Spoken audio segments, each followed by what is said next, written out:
You're here also. Hey, you also here? Yeah, it's so nice of you to filming. Yeah, so nice of you to join us. We're actually filming the second episode of Serving You Loops today. Hey, You care hello. to join us? Yeah, okay.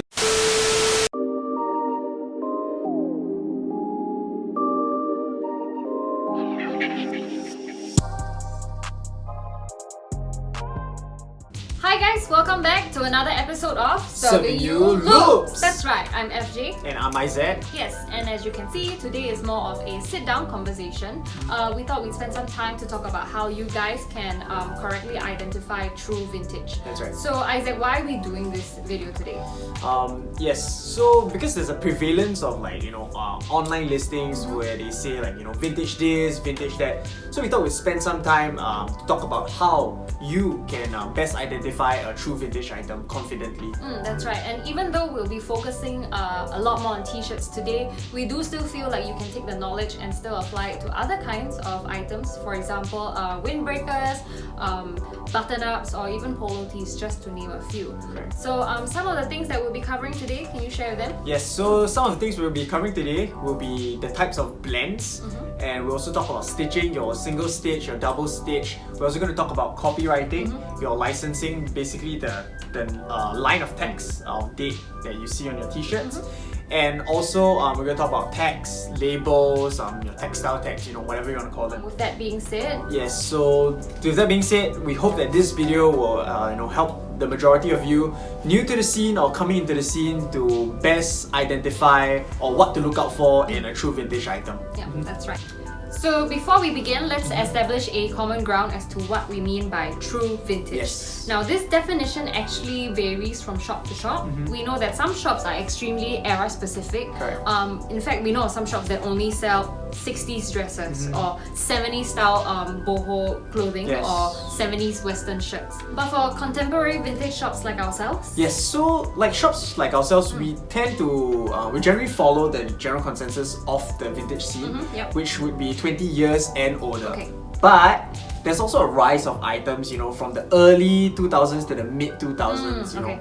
Yeah, some would say it's vintage, some would claim it's not, but it's sort of like a grey area lah. But it makes sense because for ourselves as early 90s kids, we would have spent most of our childhood in the late 90s and also the early 2000s. Correct. So when we see stuff from that early 2000s, it's like there's a little bit of soft spot. There's a soft spot and there's a bit of nostalgia as well. So Correct. I can understand why people would say it's a grey area. Yeah, some would claim, that's vintage, some would claim it's not, but I guess you just just put it out there, I guess we'll just call it grey area for now. But of course, if you do see, vintage listings that tell you, it's a vintage tee, 2014, 2015 vintage tee. I mean, come on 2015 is what, 4 hours ago, so sometimes do, exercise a little bit of common sense, self-judgment, That's right. while looking through at all these vintage items lah. Alright, okay. So with this definition, let's move forward. Boom!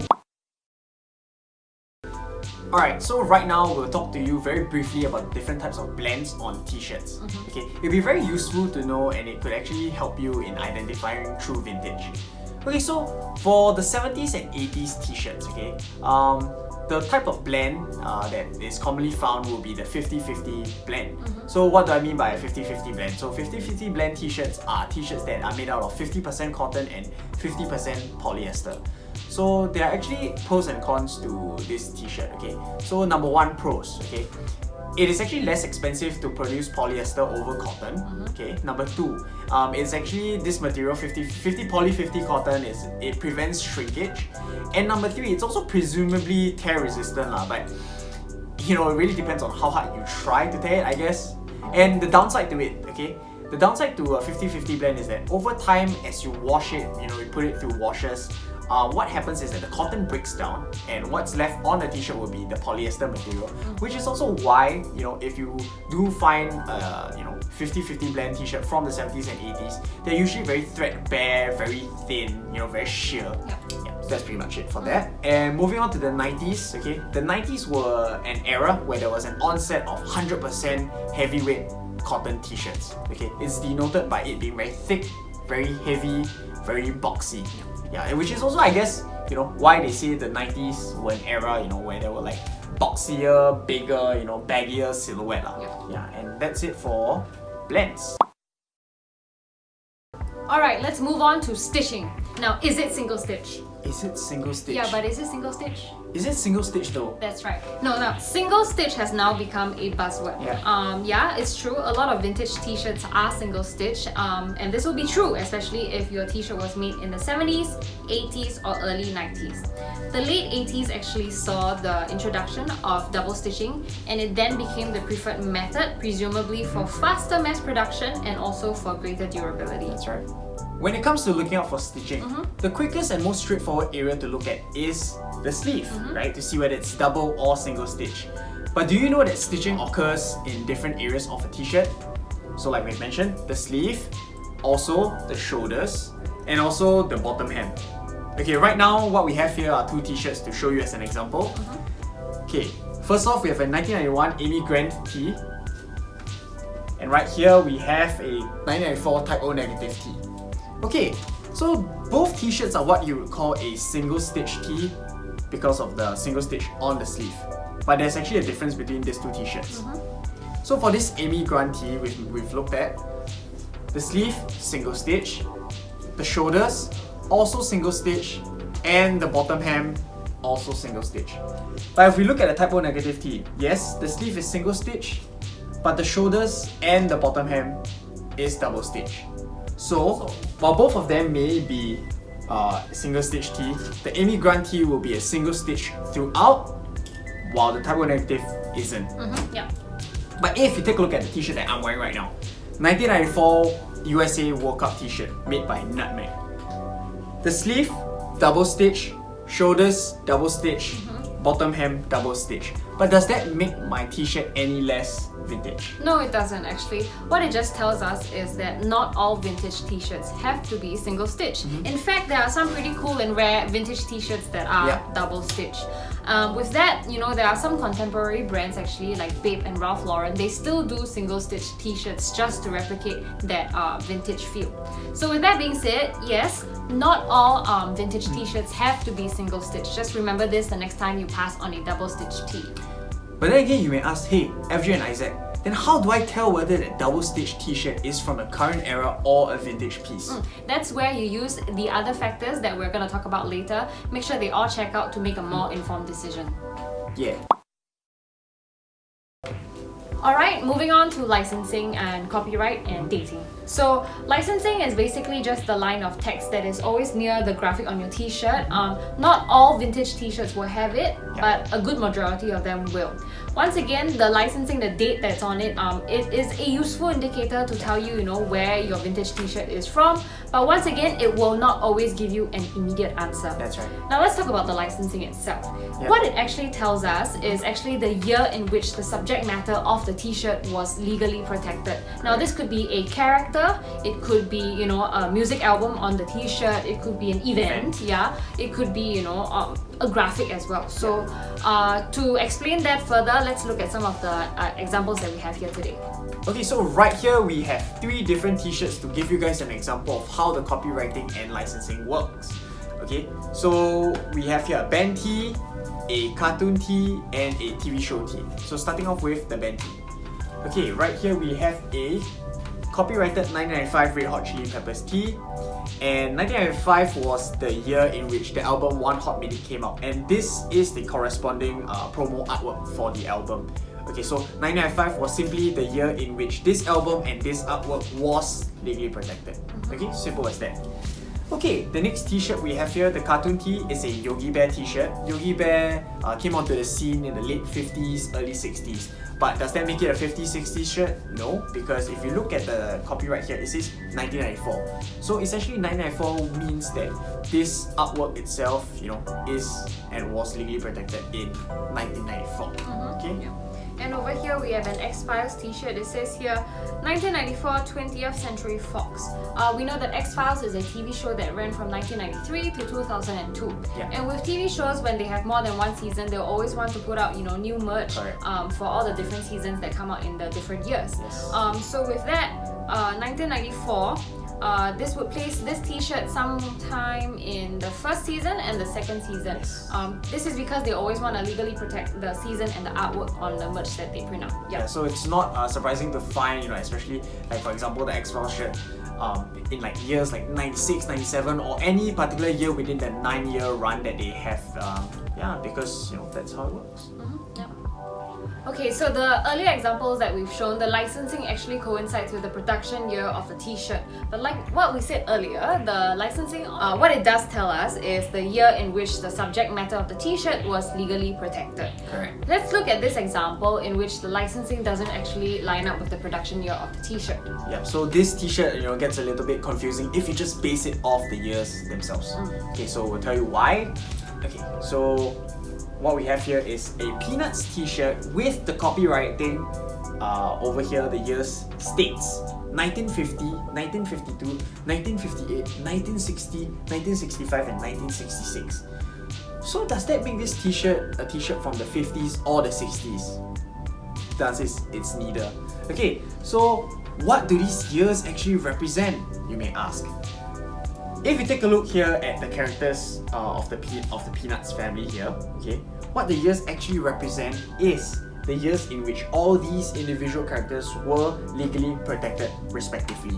So how do we actually tell what era this t-shirt is from? So you can use indicators we've mentioned earlier and also indicators that we will mention later, such as stitching, the feel of the t-shirt, and of course text, which we'll talk about more later. So we would like to stress that do take note, okay, of online listings whereby they just state a t-shirt's era just based off its copyright, because it's not as straightforward in some cases. So do take note. Yeah. Alright, so to piggyback on the idea that we were speaking about earlier, let's look at these popular Phantom of the Opera t-shirts. You'll see a lot of listings online that tell you, oh, vintage Phantom tee from 1986 or vintage Phantom tee from the 80s. But is it really from the 80s though? Let's take a look. So over here we have two t-shirts of similar graphic. It tells us that both of them are copyright 1986. Now 1986 is actually the year in which the musical first launched at London's West End. So that tells us, this graphic and the musical itself was legally protected in that year. They always use this copyright on all of the t-shirts, most of the t-shirts actually. But is it really from the 80s? Let's find out using the various indicators that we've talked about. So right over here, yes, it says copyright 1986 below the graphic. Now let's look at the stitching on the shoulders, on the bottom hem, and on the sleeves is actually double stitch. Alright, and then on the tag, it's a more recent fruit of the Loom tag that's made in Dominican Republic. So just by this alone, we know for sure that this is probably a current reproduction of the original artwork. That's right. So let's look at the second t-shirt that we have. Again, similar graphic. Yep, similar graphic. It says copyright 1986. Now let's look at the stitching. Double on the shoulders and the bottom hem, but right here on the sleeves, it's single stitch. Yeah, so as much as this t-shirt is not a single stitch t-shirt throughout, the main point to take note is the sleeve. It is single stitch. Yeah, that's right. And the tag. And the tag itself is a Miller Made in USA tag. Yeah, which would be more common in the late 80s, early 90s. So it is usually actually tougher to pinpoint the particular year in which a t-shirt is produced, but with all the various indicators, we can safely put the t-shirt in a ballpark of which year it may be from, you know. So for in this case, late 80s, early 90s. Yeah. Since the musical is still being staged all around the world, they are still producing new merch using the 1986 licensing, in which the artwork and the musical was legally protected. That's why you will see the same licensing on the older and repro Phantom merch.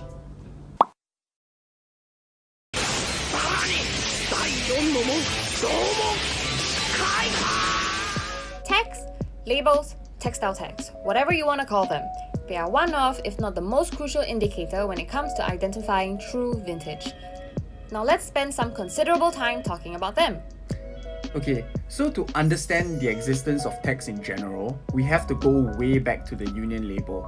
Okay, a union label is basically a label, a mark or emblem that tells you that the people who made the product are represented by the union in which the label appears. Okay, this was to attract customers who prefer to buy union-made products, which was a big deal back then. Just so you know, the context here we're talking about is in the States. This is just to give you a background history on how tags came about. Okay, the first example of such a label was sometime in 1874 when unionized cigar-making workers created a label to differentiate their cigars from those made by poorly paid, non-unionized foreign labor. Okay, in 1960, the Textile Fiber Products Identification Act was passed. This law required clothing manufacturers to list exactly what kinds of materials were included in an individual item based on their weight. Since then, brand and care labels have been around, and even as the law has been updated a few times, tags have become a staple in clothing since. It's something that you'll definitely want to look out for in your vintage t-shirts. Okay, that being said, it is important to know that in 2002, Hanes actually launched a campaign to convince people that tagless tees were the way forward. Okay, to combat complaints of itchy necks and backs, the brand championed for silkscreen tags as a major innovation. They even got Michael Jordan and Jackie Chan on their marketing campaign. It's gotta be the tag. Their catchy slogan, Go tagless. Go tagless. With this information, so if you find a listing online, say on Instagram or Carousel, that tells you, hey, this is a vintage t-shirt, but you can clearly see that there's no physical tag, and in fact, it's a silkscreen printed tag. That is a big red flag. I mean, if you like the t-shirt, please go ahead and buy it, but just please don't call it vintage. Now, so if you're new to the world of vintage, you'll probably be overwhelmed by the sheer number of tags that you can commonly find in vintage t-shirts. For the purpose of today's video, we'll only be speaking about a few of the more common tags from popular t-shirt mills, namely Fruit of the Loom, Screen Stars, Hanes, Gildan, and Anvil. Okay, so let's begin with Fruit of the Loom. Okay, the Fruit of the Loom brand was born in Rhode Island in the mid-1800s. It was founded by two brothers, Benjamin and Robert Knight. They formed the BB&R Knight Corporation. Okay, their first mill opened its doors in 1851 to produce high-quality cotton textiles and cloth. In 1856, the company changed its name to Fruit of the Loom. Okay, just so you know, a loom is a device used to weave cloth and tapestry. The brand name was an expression referring to clothes in parallel to the phrase fruit of the womb, meaning children, which can be traced back to the Bible. Fruit of the Loom is actually one of the oldest existing trademarks, so old that it predates the light bulb, Coca-Cola, and even the paper bag.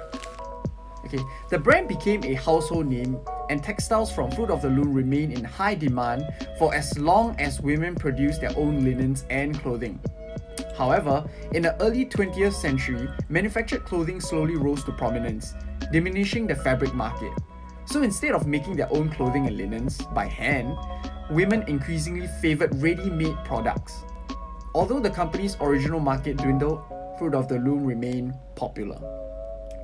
Okay, so in 1928, Fruit of the Loom began licensing their brand to manufacturers of finished clothing lines. So in came this dude, okay, Jacob Goldfarb. He was the founder of Union Underwear, whose business was mainly in producing undergarments. Okay, in 1938, he purchased a 25-year license of the Fruit of the Loom trademark, believing that the brand would make his products well known nationally. It worked! In the 60s, Union Underwear had become Fruit of the Loom's dominant and largest licensee. Now people were beginning to associate Fruit of the Loom more with underwear than fabric. In the 70s, Union Underwear expanded into the blank Fruit of the Loom t-shirts for the screen printing industry. This expansion evolved into a massive company known as Screen Stars, which sold a wide range of wholesale blank t-shirts, sweatpants, and sweatshirts. In 1980, Fruit of the Loom officially branded their line of printable blanks as Screen Stars. Okay, so the manufacturing changes implemented throughout the 80s transformed Fruit of the Loom from an underwear manufacturer into an apparel company. Now we'll show you guys a timeline of Fruit of the Loom tags from various eras. So let's look at this timeline right over here. We'll talk about the main points of each tag from each era. You see that they started off already with the red apple, the leaves, the green grapes, the currants, the purple grapes. This is super recognizable, and if they've obviously been doing this already since the beginning. Yeah, and for the key indicator of the 70s tag, right?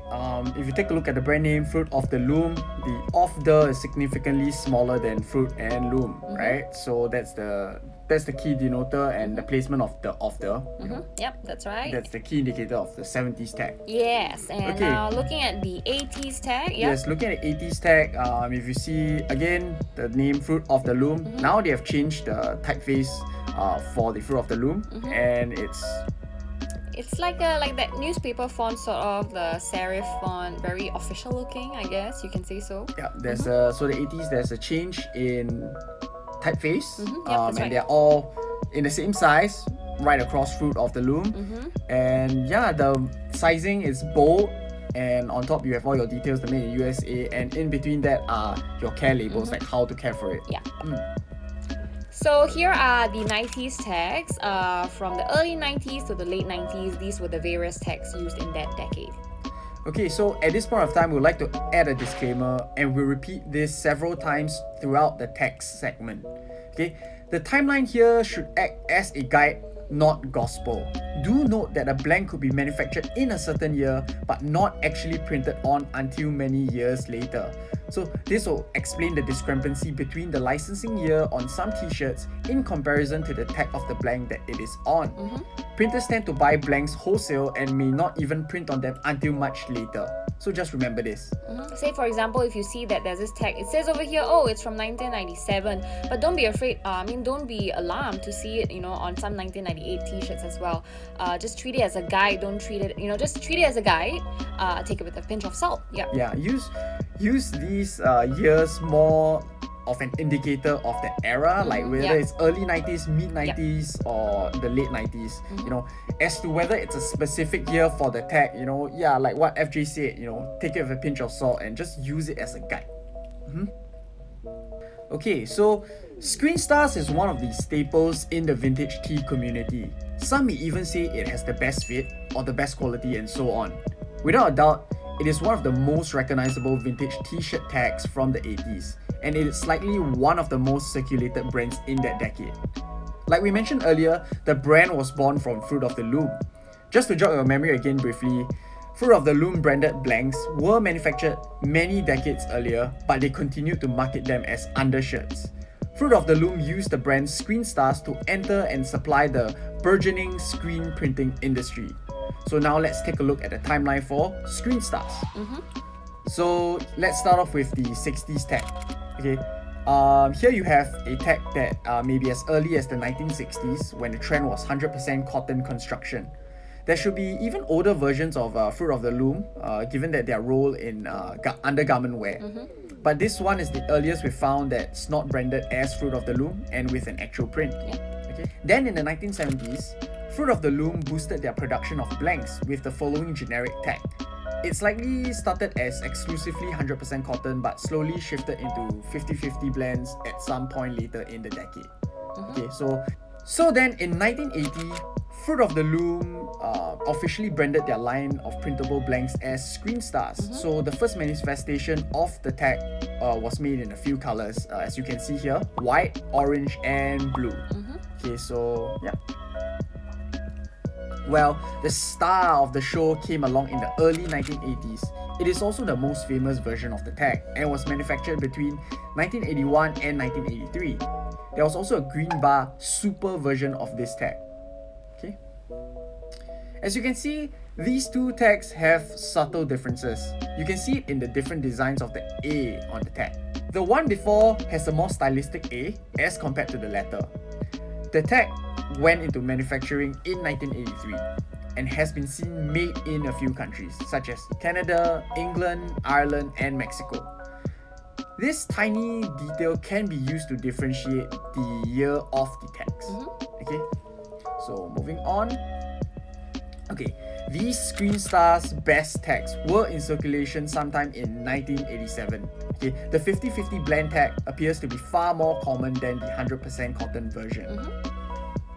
And right over here, we have the tags from mid-90s to the late 90s. So once again, the timeline should act as a guide, not gospel. Do note that a blank could be manufactured in a certain year but not actually printed on until many years later. That's right. Okay, so this will explain the discrepancy between the licensing here on some t-shirts in comparison to the text of the blank that it is on.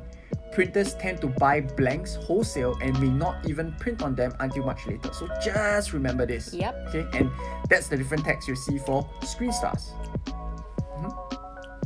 Alright, so moving on to Hanes. Hanes is actually one of the oldest brands that we'll be talking about in this video. Its long history involves its founders dabbling in the tobacco market in the beginning and then breaking away and moving into textiles, underwear, hosiery, and women's apparel. Now, in 1925, the Hanes Dye and Finishing Company was opened to bleach, dye, and finish cotton piece goods. It actually received many War Department contracts during World War II. Now, in 1979, the corporation became part of what we know today as the Sara Lee Corporation. Yes, the cake brand. It was in 1980 when a separate division was created in the company called the Hanes Printables to specifically manufacture and distribute blanks for printing. Now, let's take a look at the timeline for the tags. Yep. We even have tags from the 40s, the 50s, the 60s, but I think those are a little harder to find these days, but definitely they existed, as you can see here. Towards the 70s, 80s, that's when they started the beefy tea line, and you can see they used a lot more orange in their tags over there.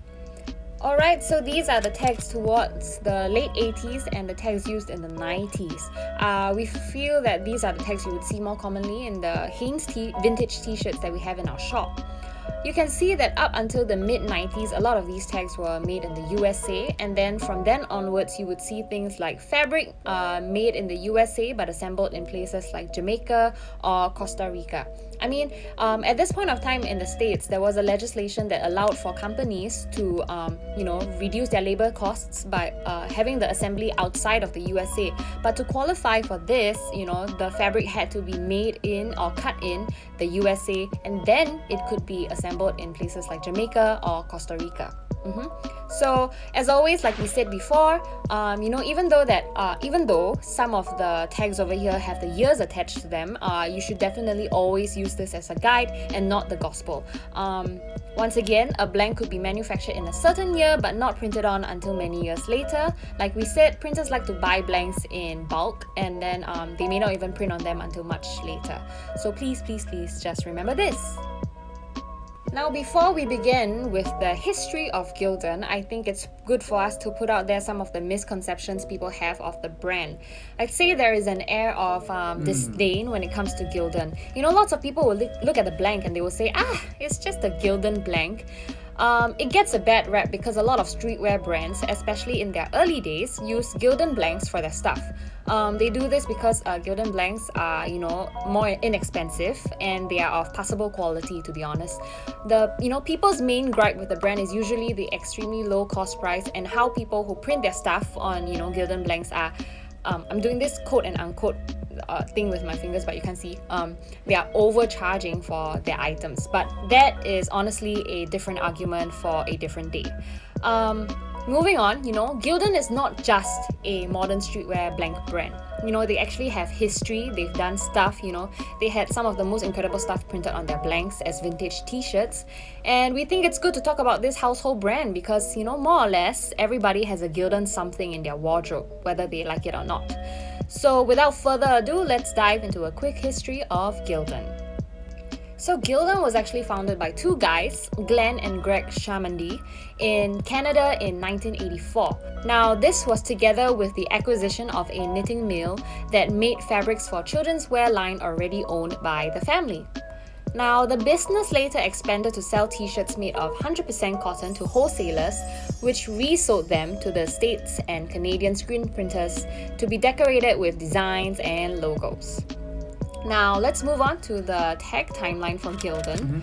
You can see all these different tags that they have in the mid-90s, the ones that we were able to find in the mid-90s and onwards. With the 1995 tag, now let's see. In 1994 actually, they closed the children's wear line to focus on the expansion of what had become the Gildan Active Wear. Now in the mid-90s, I'd say in the 95, Gildan actually opened 2 factories in Mexico. In 97, they actually opened their first offshoring sewing facility in Honduras. Now by 2001, Gildan was actually the leading distributor of 100% cotton t-shirts in the States. So with that, that's about it for Gildan tags. Now it's good to know that actually in 2012, it purchased apparel maker Anvil Holdings. Now, Anvil actually has over 120 years of experience in producing environmentally friendly lines of sustainable, recycled, and organic apparel. Now today, Gildan actually continues to supply basic apparel under company-owned brands including American Apparel, All Style Apparel and Activewear, Anvil, and Comfort Colors. It actually also has the US SOC license for Under Armour and licenses for the Mossy Oak and New Balance brands. Since we've spoken a little bit about Anvil, let's dive into the brand as well while we're at it. Anvil Knitwear supposedly started in 1899 as a workwear brand in NYC as the Spanish-American War ended in the same year. In 1976, after several ownership changes, the company introduced the first Anvil basic tee to the US screen printing market. In 1995, as world trade expanded, Anvil began production in Honduras. So now let's take a look at the timeline of Anvil tags. As you can see here, a lot of these earlier tags may be a little harder to find, but not totally impossible. I think you can see from towards the 92 onwards, those are the Anvil tags that you will see. They're more common these days. You will see over here in the 93 tag, there's something that says Giant by Anvil. Now this is something that we'll talk about later in the video, so don't worry about that. Yes, so these are the more common Anvil tags that you will see up until the 2000s. Cool, right. So once again, remember, use the years on these tags as a guide, not gospel truth. It's good to use the years to sort of just understand the era from which the t-shirt is from, but don't be too sure and to say things like, oh, this is definitely a 94 tee because the tag says 94. So just keep an open mind for that. Yep. Now at this point of time, now that we've seen so many tags, I think it's good to touch on the obsession with Made in USA tags and products. Now, Made in the USA. It's a label that evokes patriotism as well as an implied level of quality and the promise of well-paying jobs for American citizens. Now this is because towards the mid-90s, companies were beginning to be concerned about reducing costs, which led them to outsource jobs outside of America. Now, labels that read Made in China or other countries like Honduras or other Latin American countries, they are often associated with the decline of quality standards, as well as substandard working conditions, as there's corporate greed, as bigger companies look overseas for labor to reduce costs. Now, from a marketing standpoint, labeling has power. But from a vintage tee enthusiast standpoint, the label and where it's made can be useful in telling us the age of the t-shirt.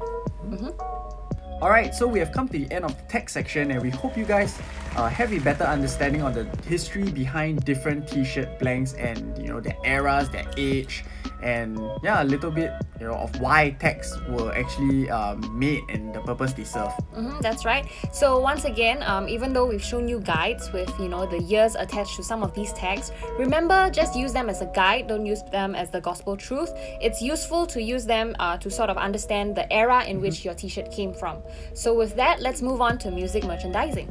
Yeah!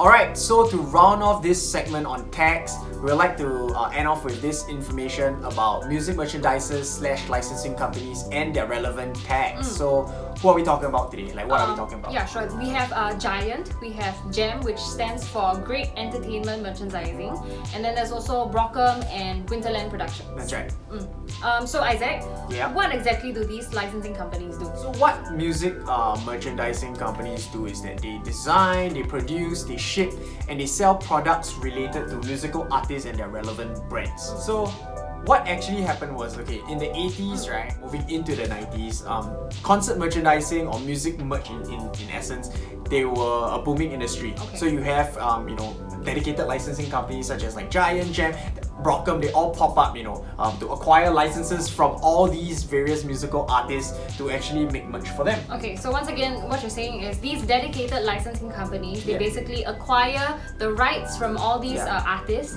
to use logos and use their image to sell merchandise. That's right. Okay, Alright. okay. But here's the kicker, okay?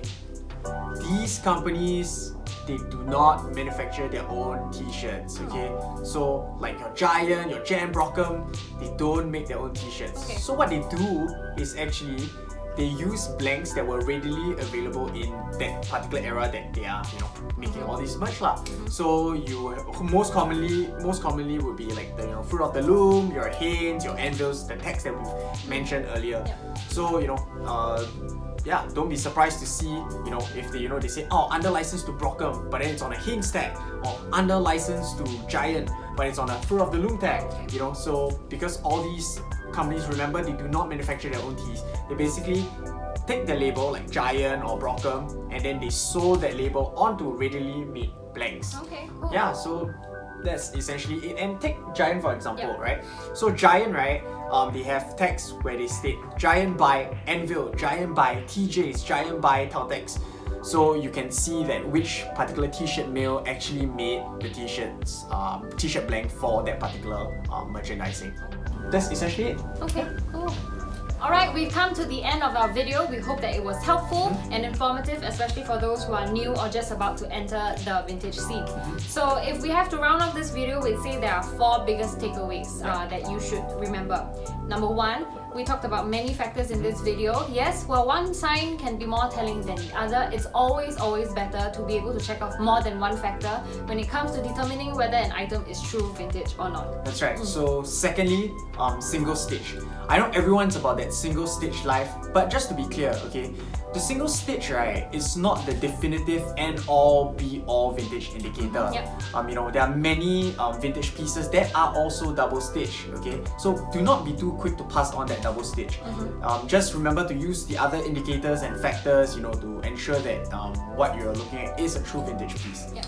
So thirdly, okay, on the note of tags, if the year of the tag doesn't correspond with the year of the licensing, do not be alarmed. As we've mentioned earlier in the video, screen printers buy all these blanks in bulk, and sometimes some of these blanks do not get used until many years later, so that explains the overlap in years. That's right. And lastly, licensing. Yes, it's useful, definitely points you in the right direction, but don't always assume that the licensing year is the year in which the t-shirt was manufactured. Remember, we said earlier, licensing, what it does tell you is the year in which the subject matter of the t-shirt was legally protected. So, what we're trying to say with this conclusion is always use other factors to Yep. cross-check and ultimately combine them to make an informed decision on whether a piece is true vintage or not. That's right. Okay. So with that, thanks for watching our video. Thank you so much. And we'll see you in your next one.